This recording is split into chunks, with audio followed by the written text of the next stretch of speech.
Amis internautes, n'oubliez pas de liker, de vous abonner et de cliquer sur la note de notification pour ne rien rater. Chers internautes de Belle TV, bonjour chez vous. L'actualité béninoise nous offre un panorama riche et contrasté. D'un côté, la confirmation du départ de l'ancien président Boni Yayi de la tête des démocrates qui rebat les cartes du jeu politique. De l'autre côté, le lancement du recrutement des futurs officiers des forces armées qui appellent la jeunesse à l'engagement patriotique. Bienvenue dans le Grand Zoom, votre rendez-vous pour décrypter l'actualité béninoise et d'ailleurs. Tout de suite, les grands titres. Politique, l'ancien président Boni Yayi confirme son départ de la tête des démocrates. La recomposition s'accélère. Défense, les forces armées béninoises lancent le recrutement de l'année 2026 des futurs officiers. Culture, requalification du parcours rituel de la Gani à Niki, 8 stations sacrées désormais. Infrastructure, construction de centres de secours, lycées scientifiques et écoles agricoles. Tout de suite, le développement de ces titres. Comme je le disais tantôt, politique, Boni Yayi maintient sa décision, la fin d'une ère aux démocrates.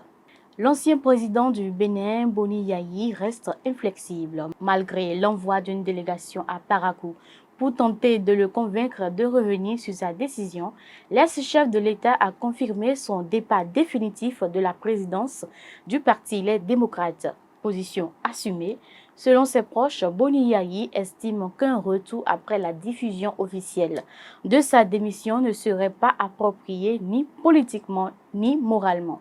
Cette décision désormais irrévocable marque une étape importante dans la recomposition du paysage politique béninois à quelques semaines de l'élection présidentielle. Qui prendra la tête du parti? Quelle stratégie pour l'opposition? Autant de questions qui restent en suspens. Un départ qui laisse un vide à la tête de la principale formation d'opposition et ouvre une nouvelle ère politique. Défense, recrutement 2026, les forces armées béninoises appellent la jeunesse. Les forces armées béninoises ont officiellement ouvert les inscriptions pour la formation initiale des officiers pour la session 2026. Les candidatures sont reçues du 9 au 20 mars 2026. Le public concerné, les militaires en service, les anciens enfants de troupes et civils béninois remplissant les conditions, à savoir être âgé de 22 ans maximum pour les titulaires du baccalauréat, de 24 ans maximum pour les titulaires d'une licence. Les critères, exigences physiques, strictes et aptitudes médicales obligatoires. Les épreuves se dérouleront en plusieurs phases. Les tests sportifs, à savoir grimper abdominaux du 15 au 17 avril 2026. Les épreuves écrites se dérouleront les 18 et 19 avril 2026 à Cotonou, Abomey-Calavi et Parakou. Les frais de participation s'élèvent à 5 000 francs CFA. Cette initiative s'inscrit dans la professionnalisation des forces armées et encourage la jeunesse à s'engager pour la défense nationale et la protection du territoire. Parlons maintenant culture, Gani à Niki. Le parcours rituel passe à 8 stations sacrées. Dans le cadre des travaux de requalification liés à la construction du nouveau palais royal, le parcours rituel de la Gani de Niki connaît une modification majeure. Il passe désormais de 7 à 8 stations sacrées. Les objectifs sont multiples, à savoir préserver la cohérence culturelle et l'authenticité des traditions, améliorer la sécurité des participants et des pèlerins, valoriser l'événement sur le plan touristique pour attirer visiteurs et investissements. Concernant le suivi gouvernemental, les ministres concernés ont été instruits d'assurer la livraison des ouvrages dans les délais afin que la prochaine édition de la Gani se déroule dans des conditions optimales. Une modernisation respectueuse des traditions qui renforce l'attractivité culturelle du Nord Bénin. Infrastructure, centre de secours, lycée scientifique et école agricole, le Bénin construit l'avenir. Le gouvernement poursuit son vaste programme de construction et de réhabilitation d'infrastructures stratégiques. Pour les centres de secours, l'objectif est de renforcer les capacités opérationnelles de l'Agence béninoise de protection civile. Impact attendu, amélioration de la résilience des populations face aux crises et catastrophes naturelles ou sanitaires. Plusieurs communes bénéficieront de ces nouvelles infrastructures. Éducation et formation. Au niveau du lycée scientifique de Porto Novo et l'école normale supérieure ENS de Parakou, se poursuit le programme gouvernemental de construction de 6 lycées scientifiques et de 2 écoles normales supérieures à travers le pays. Par ailleurs, 3 nouvelles écoles professionnelles agricoles verront le jour dans les communes de Basila, Ouessé et Zé, avec pour mission de former une nouvelle génération d'exploitants agricoles et de moderniser le système éducatif, technique et professionnel. Un investissement massif dans le capital humain, socle du développement durable. Parlons environnement à présent, recrutement de 135 agents des eaux, forêts et chasse.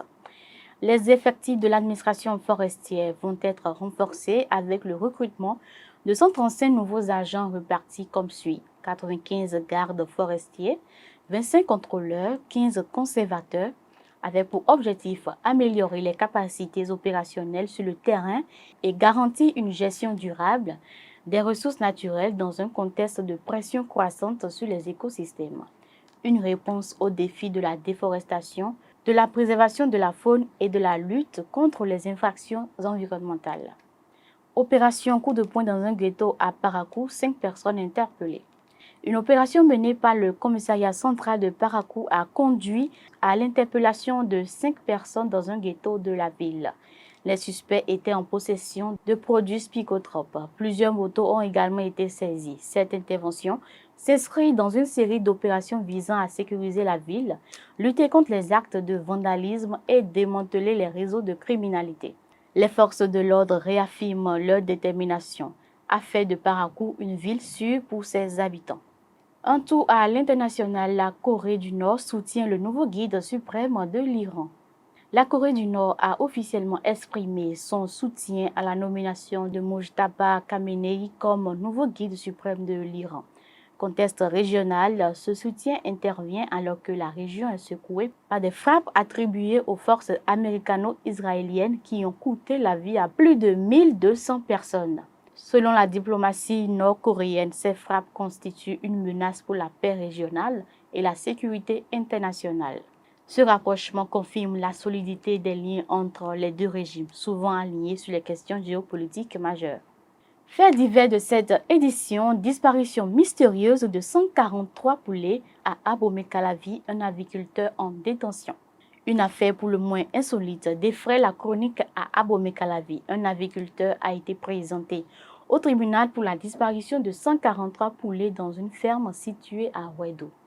Le propriétaire de la ferme a constaté la disparition de ces volailles et a porté plainte. L'enquête a conduit à l'interpellation d'un suspect, lui-même aviculteur.